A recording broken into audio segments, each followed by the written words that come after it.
Hi guys, magandang gabi sa inyo. Ako gali si Gisa na tobong Sibuyanan girl. Sabi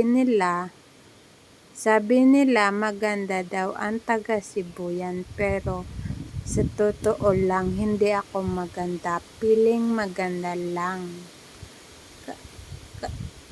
Kasi kung hindi ka magpiling,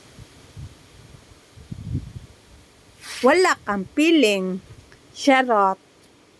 Hindi pangit ako kapag makita ninyo ako sa personal. Pangit gid ako. Ari gali ako guys sa baybay. Gatambay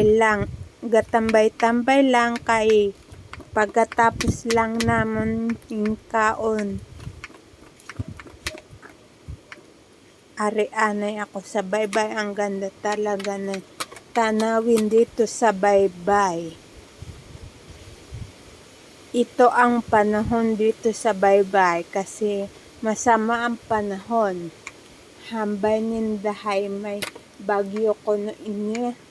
Tapos ang kalangitan ay makulimlim. Tapos ang dami dito sa baybay ng mga motor sa dagat. Kasama ko pala ang alagang aso namin. Tapos may daya pa ako na inom mo na tubig.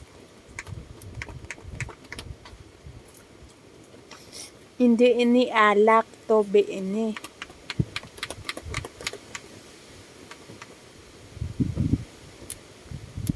Ang pamumuhay dito sa amin ay pangingisda lamang para may ulam ang pamilya ng mga tao dito sa amin. Masarap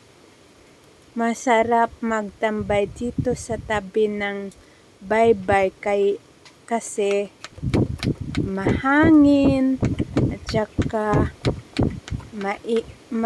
ang maririnig mo lang ay ang tunog ng ibon kag mga alon ng dagat.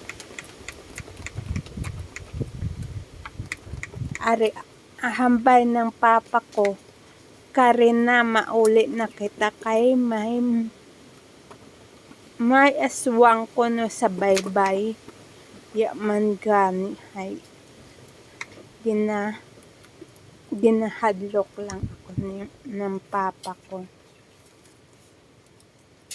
Mauli na ako guys. Thank you for watching. Bye-bye.